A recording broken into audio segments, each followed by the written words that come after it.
الرحمن الرحیم۔ اللہ کے فضل و کرم سے جس طرح کہ حدیث نبوی ہے صلی اللہ علیہ وآلہ وسلم، خیرکم من تعلم القرآن وعلمہ، آپ میں سے بہترین وہ جو علم سیکھے اور سکھائے۔ نبی کریم صلی اللہ علیہ وآلہ وسلم کے غلاموں، حضور نے فرمایا میری امت تب تک کبھی بھی دجال حملہ آور نہیں ہو سکتا اور وہ میری امت کبھی تباہی کی طرف نہیں جا سکتی جب تک میری امت کے پاس دو چیزیں ہیں: میری اہل بیت اطہار رضوان اللہ علیہ اجمعین کی محبت، ان کی عقیدت، ان کی سیرت، اور دوسرا جب تک میری امت کے پاس قرآن مجید جیسی لارائب کتاب ہے تب تک یہ گمراہی کی طرف نہیں جا سکتی۔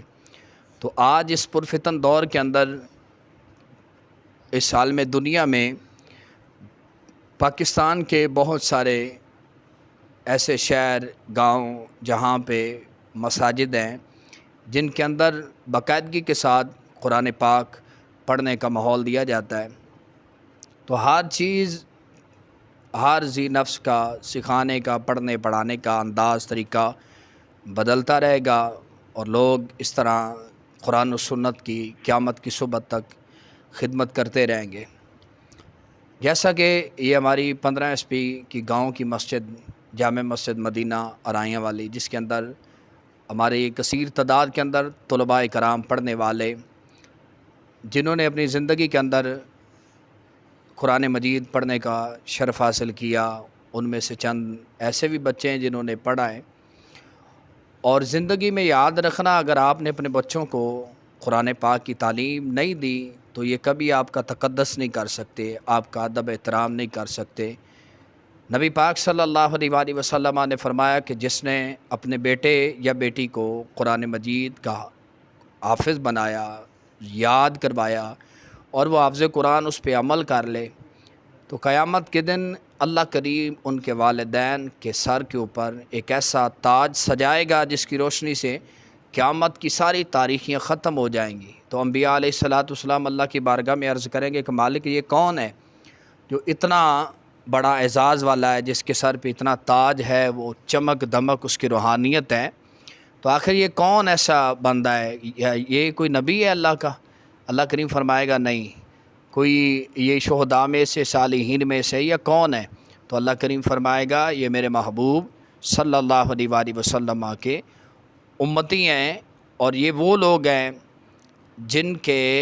بچے قرآن مجید، فرقان حمید کو زبانی یاد کیا، عمل کیا۔ آج ان کے چہروں پہ یہ تاج جو سجا ہوا ہے نا، یہ قرآن کی برکت ہے، اور یہ ان کے والدین ہیں جنہوں نے زندگی میں جہاں ڈاکٹر، انجینئر اور دیگر بنتے رہے، اور دنیا داری سیکھنی چاہیے، لیکن حافظ قرآن کی اپنی ہی فیوز و برکات ہیں، اور اسی طرح یہ قرآن و سنت کا عمل قیامت کی صبح تک جاری رہے گا۔ حضرت صدیق اکبر سے لے کر قیامت کی صبح تک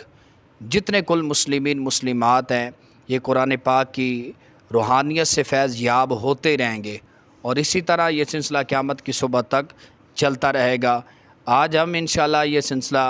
کافی دیر سے شروع کیا ہوا ہے، لیکن آج میں نے سوچا کہ اس پلیٹ فارم پہ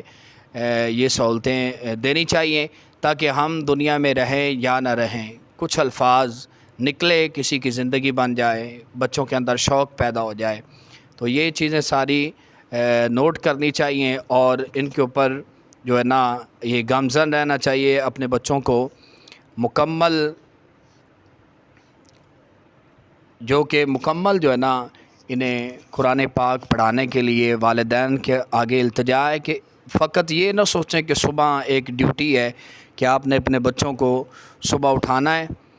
بغیر نہلائے دھلائے کپڑے پہنائے آپ نے مسجد میں بھیج دینا ہے، یہ نہ سوچیں، بلکہ آپ اپنی اس عقیدت کے ساتھ کہ یہ بچے جلدی قرآن پڑھیں گے،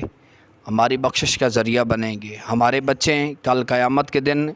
اگر حضور علیہ الصلاۃ والسلام پوچھ بھی لیں کہ میرے دین کی خاطر کیا کر کے آئے، جو لوگ ماہ محرم الحرام شریف مناتے ہیں انہیں پتہ ہے کہ اس قرآن کی خاطر شہدائے کربلا نے کیا کیا قربانیاں پیش کی، تو آپ اپنی زندگی میں اپنے بچوں کو اچھا نلا دھلا کر خوبصورت بنا کے قرآن پاک پڑھنے کے لیے بھیجا کریں۔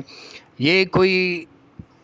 آپ قید پن نہ سمجھیں، بلکہ یہ آزادی سمجھیں کہ آپ کے بچے جب قرآن پڑھیں گے تو اس کی بہت ساری برکتیں ملیں گی۔ دعا ہے اللہ پاک عمل کی توفیق عطا فرمائے۔